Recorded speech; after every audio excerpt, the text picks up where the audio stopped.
So hey guys, welcome to this new video. आज हम लोग बात करने वाले हैं बीएमएस के फर्स्ट ईयर के संस्कृत के चैप्टर नंबर 10 के बारे में, जिसका नाम है प्रत्यय।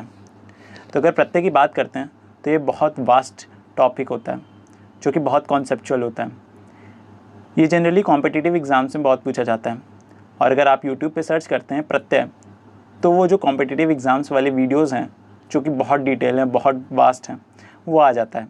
उसमें बहुत सारे प्रकार दिए होते हैं, जैसे कृत प्रत्यय, तद्धित प्रत्यय, स्त्री प्रत्यय। इनके अंदर भी बहुत सारे टाइप्स होते हैं प्रत्यय के, तो वो दिए होते हैं, वो आप पढ़ने लगते हैं, जबकि वो यूज़ में नहीं होता है। जो NCISM ने सिलेबस दिया है BMS फर्स्ट ईयर के लिए, उसमें प्रत्यय में कुछ ही प्रकार के प्रत्यय हैं जो पूछे जाएंगे। वो प्रत्यय कौन कौन से अभी हम लोग देखेंगे NCISM का सिलेबस खोल के, कि कौन से प्रत्यय पूछे जाने वाले हैं। तो एक्स्ट्रा नॉलेज लेने का कोई यहाँ पे फ़ायदा नहीं होगा, क्योंकि एक्स्ट्रा नॉलेज लेके जो कि एग्ज़ाम में नहीं आने वाला और आपको नंबर नहीं दिलाएगा, कोई फ़ायदा नहीं है। और संस्कृत का BMS में फ़र्स्ट ईयर में इतना ज़्यादा डिटेल नहीं होता है in comparison to other competitive exams, जिनमें ज़्यादा डिटेल में क्वेश्चन पूछे जाते हैं। चलिए देखते हैं कि NCISM में सिलेबस में कौन कौन से प्रकार के प्रत्यय दिए हुए हैं जो हम लोग को पढ़ना है और अपने एग्ज़ाम्स में आने वाले हैं। तो ये है NCISM का सिलेबस संस्कृत का, जिसमें प्रत्यय में कुछ प्रकार के प्रत्यय दिए हुए हैं जो हम लोग के सिलेबस में आ रहे हैं बस। जैसे कत, कत्वत, तव्यत, अनियर, श्रत, शानच, ल्युट, प्लुल, कत्व, ल्यप, नीनी, कितन और तुमुन। यही प्रत्यय हैं जो हम लोग को पढ़ने हैं। इसके अलावा बहुत सारे टाइप्स के प्रत्यय होते हैं, लेकिन वो आपके लिए इम्पॉर्टेंट नहीं है, क्योंकि वो आने ही नहीं वाले एग्ज़ाम्स में। ये प्रत्यय 10 नंबर का आता है, तो देख सकते हैं इसकी वेटेज भी ज़्यादा है। चलते हैं प्रत्यय चैप्टर पे, नोट्स देखते हैं कि किस तरीके से प्रत्यय को हम लोग अप्रोच करेंगे। तो अगर प्रत्यय की बात करते हैं तो प्रत्यय शब्दों के अंत में जुड़ता है। जो भी मूल प्रकृति होगी उसके अंत में जो भी जुड़ेगा उसे हम लोग प्रत्यय कहते हैं। इसका सूत्र होता है प्रतीयते विधीयते इति प्रत्यय। मतलब जो शब्दों व धातु के अंत में लगते हैं उन्हें प्रत्यय कहते हैं। प्रत्यय के 3 भेद होते हैं, कृत प्रत्यय, तद्धित प्रत्यय और स्त्री प्रत्यय। जो धातुओं के अंत में लगते हैं उसे कृत प्रत्यय कहते हैं, जो शब्दों के अंत में लगते हैं उसे तद्धित प्रत्यय कहते हैं, और जो पुल्लिंग को स्त्रीलिंग में कन्वर्ट करते हैं, परिवर्तित करते हैं, उसे हम लोग स्त्री प्रत्यय कहते हैं। ये धातु और शब्दों दोनों में प्रयोग हो सकते हैं। फिर बात करते हैं जो हम लोग के सिलेबस में है, उनमें से एक टाइप है नीनी प्रत्यय, ऋणी प्रत्यय। तो ऋणी प्रत्यय तद्धित प्रत्यय का एक टाइप है, मीन्स ये शब्दों के अंत में लगेगा।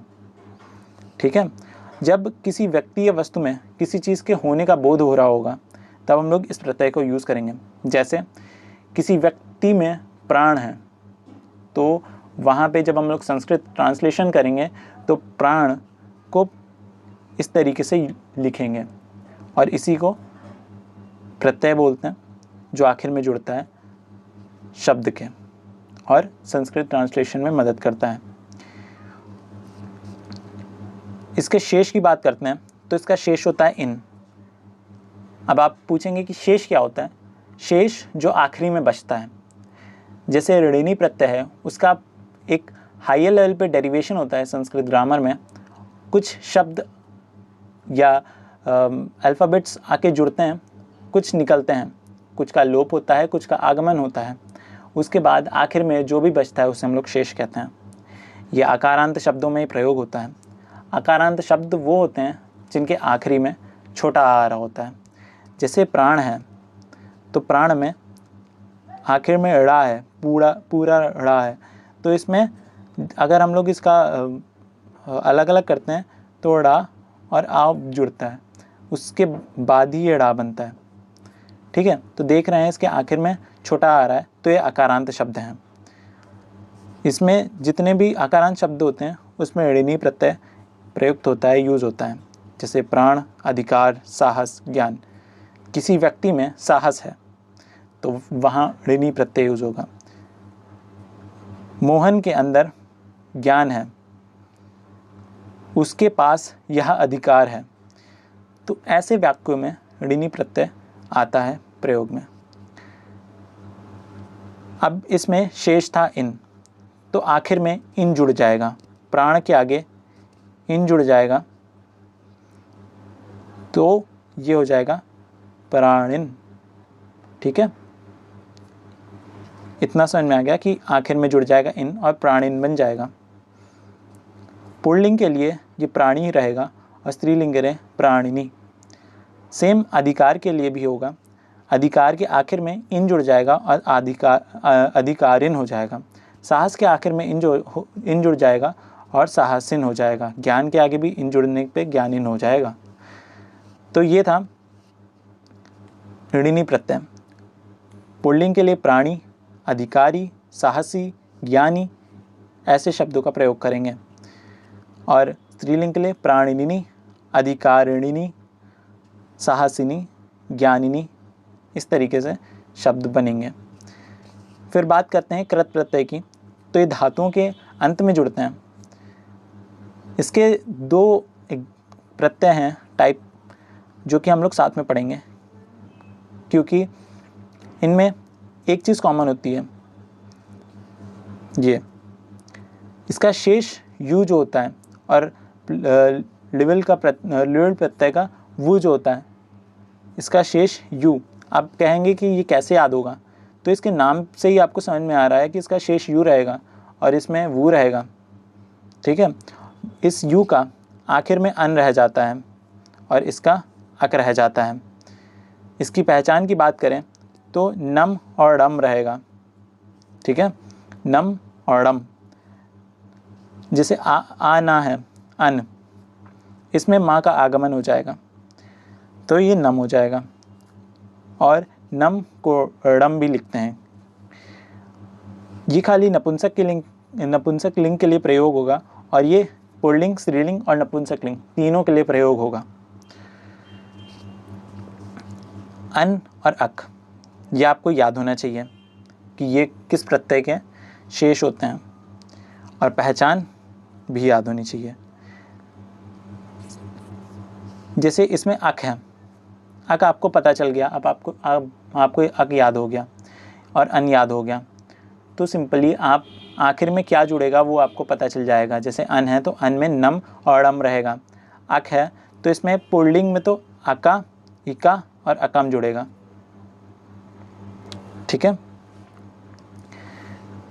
अब इसको शब्द धातुओं के साथ जब जोड़ते हैं तो कैसे जुड़ता है। जैसे क्री धातु है, उसमें ड़म जुड़ जाएगा तो करणम हो जाएगा। पठ है पठनम हो जाएगा। लिख है लेखनम हो जाएगा। चल है चलनम। नी है नयनम। दृश्य है दर्शनम। वैसे ही इसमें होगा। पुल्लिंग के लिए कारका, स्त्रीलिंग के लिए इका आखिरी में जुड़ जाएगा, कारिका हो जाएगा। नपुंसक लिंग के लिए अकम जुड़ जाएगा आखिर में तो कारकम हो जाएगा। वैसे ही पठ के लिए पाठका, पाठिका, पाठकम। लेखका, लेखिका, लेखकम। चालका, चालिका, चालकम। नायिका, नायिका, नायकम। दर्शका, दर्शिका, दर्शका, दर्शिका, दर्शकम। सिंपल, बस इतना है। इतना आपको समझ में आ गया। इतना आप कॉमन सेंस लगा सकते हैं कि जब पुल्लिंग होगा तो आखिर में जोड़ देंगे, स्त्रीलिंग होगा तो आखिरी में बस ये जोड़ देंगे, मतलब बड़ा की मात्रा जोड़ देंगे, और नपुंसक लिंग होगा तो आखिरी में माँ जोड़ देंगे। ठीक है, अब देखते हैं कैसे। जैसे अक था तो अक में इस तरीके से जोड़ दिया तो 3 इसके लिंग वाले शब्दों के लिए प्रयोग होने लगा। आगे देखते हैं। अब यहाँ पे बात करते हैं कत्वा, तुमुन और ल्यप प्रत्यय की। अब यहाँ पे बात करते हैं कत्वा, तुमुन और ल्यप प्रत्यय की। इसका शेष त्वा रह जाता है, जो कि इसके नाम से ही पता चल रहा है, कत्वा। तुमुन के नाम से तुम पता चल रहा है, और ल्यप में या पता चल रहा है। ये तीनों अव्यय के बाद प्रयोग होते हैं। अव्यय जो कि स्त्रीलिंग, पुल्लिंग और नपुंसक लिंग तीनों रूपों में समान रहते हैं, इनका अर्थ नहीं बदलता है। ये पिछले प्रीवियस वीडियोस में मैंने बताया है आपको। अगर आपको नहीं पता अव्यय क्या होता है तो आप प्रीवियस वीडियो में जाके देख सकते हैं। उपसर्ग आपको नहीं पता है तो क्या होता है, तो आप प्रीवियस वीडियो में उपसर्ग की देख सकते हैं, अव्यय की देख सकते हैं।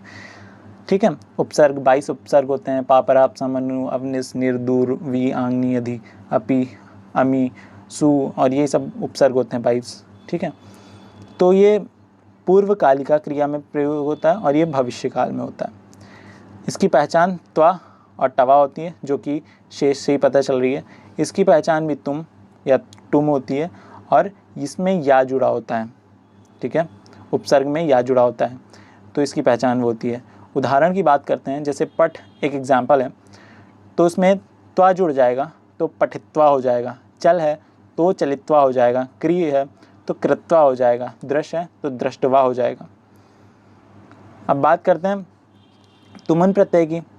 ठीक है, तो इसमें आखिर में तुम जुड़ जाएगा, जो भी धातु होगा। जैसे पठ धातु है तो उसमें पठितम हो जाएगा, चल धातु है तो चलितुम हो जाएगा, क्रिय धातु है तो कृतुम हो जाएगा, दृष्टतुम हो जाएगा। ठीक है, आखिर में बस इतना जोड़ना है और कुछ नहीं है इस प्रत्यय में। ठीक है, इतना अगर आ गया तो आपको मान लीजिए प्रत्यय आ गया BMS फर्स्ट ईयर के लिए। फिर उपसर्ग की बात, फिर इसमें ये बात करते हैं ल्यप प्रत्यय की। तो ल्यप प्रत्यय में उपसर्ग में या जुड़ता है। जैसे एक उपसर्ग है आंग, पापरापसम अनु अवनिस निर्दुर्वी आंग, आंग। तो ये जो उपसर्ग है, इसमें जब दा धातु जुड़ता है और ल्यप प्रत्यय जुड़ता है तो ये शब्द बनाता है आदाया। ठीक है,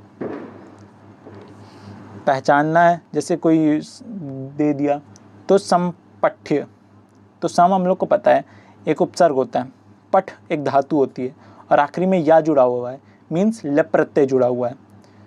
विहस्य, वी एक उपसर्ग होता है, इसमें हस धातु जुड़ी हुई है और आखिरी में या जुड़ा हुआ है, मीन्स लप प्रत्यय जुड़ा हुआ है।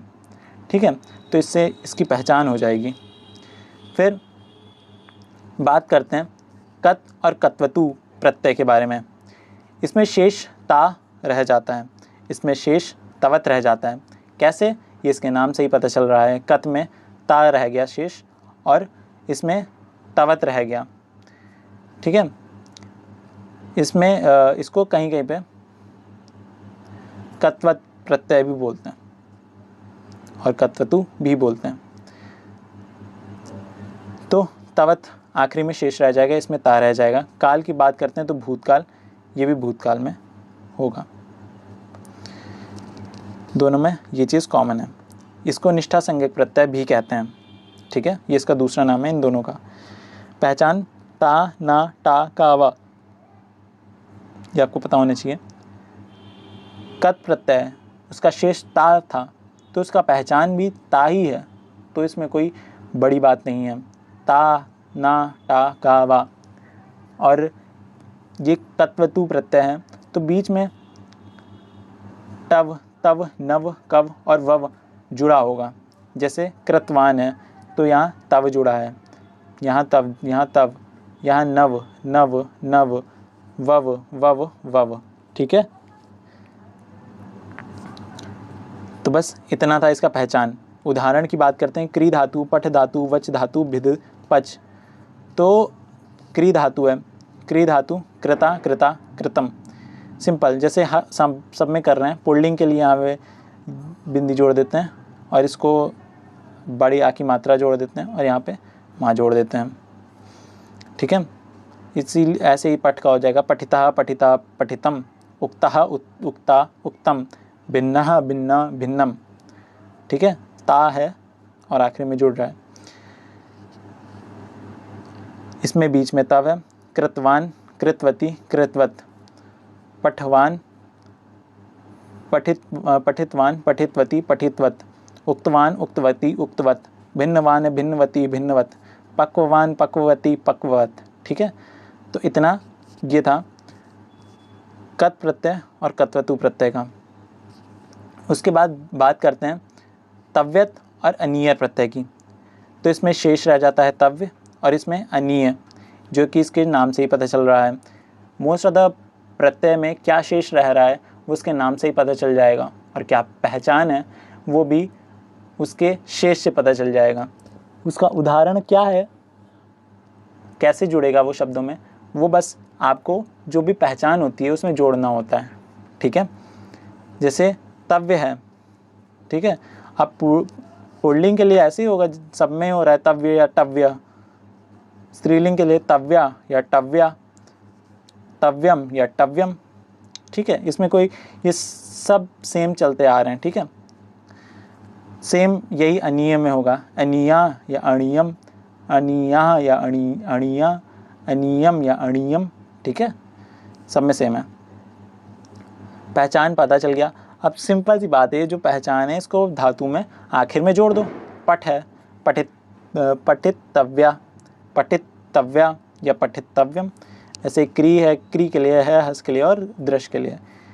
अब यहाँ पे जैसे अनिया है तो ये इसको आखिरी में जोड़ देंगे, पठनिया, पठनिया, पठनियम। ठीक है, करणीया, करणीया, करणीयम, हसनीया, हसनीया, हसनीयम, दर्शनीया, नियः, दर्शनीया, दर्शनीयम। ठीक है, तो बस इतना है। ये हो गया पहचान, उसके उदाहरण की किस तरीके से जोड़ते हैं, पहचानते हैं। फिर बात करते हैं शत और शानच प्रत्यय की। तो इसमें एक कार्य को करते हुए जब साथ ही साथ दूसरा कार्य भी हो रहा होता है, जैसे वो पढ़ते हुए लिखता है, तो जब इस तरीके के सेंटेंस आते हैं तो उसमें शत और शानच प्रत्यय यूज़ होते हैं।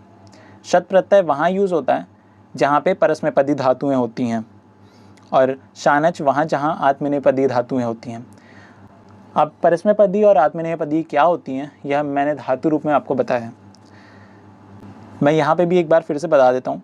परस्मैपदी धातुएं वो होती हैं जब कर्ता कोई काम करता है और उसका फल कर्ता को नहीं मिलता, तो वहाँ धातुएं परस्मैपदी धातुएं होती हैं।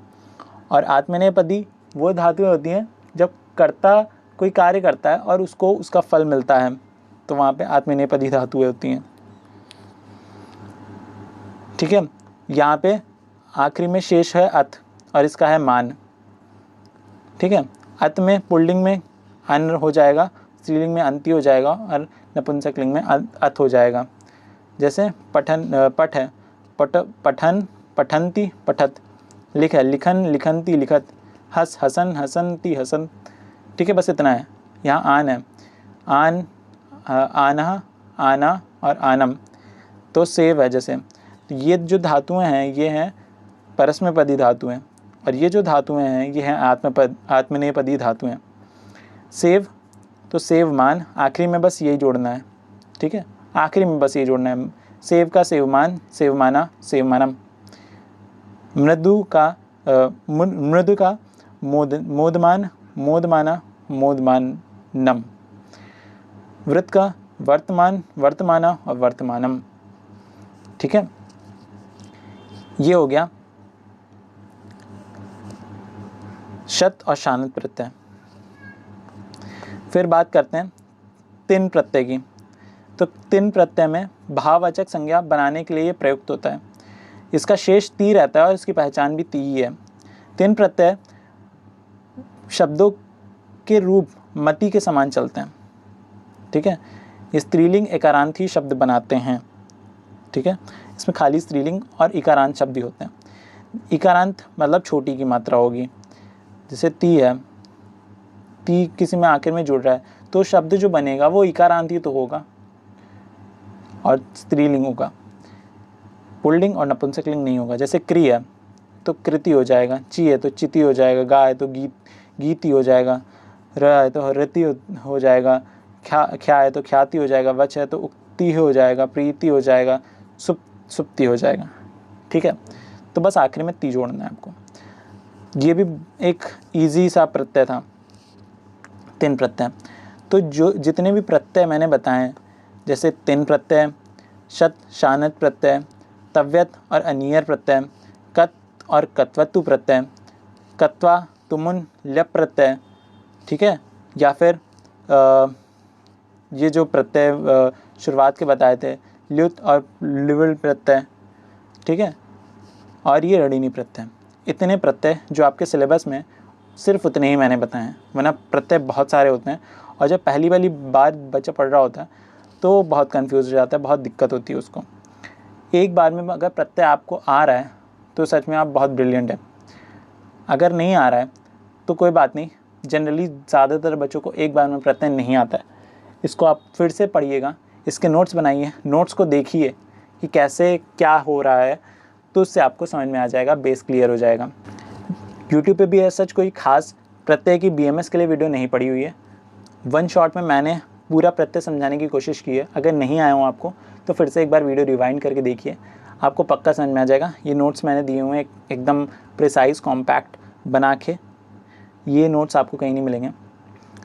तो ये था प्रत्यय के बारे में।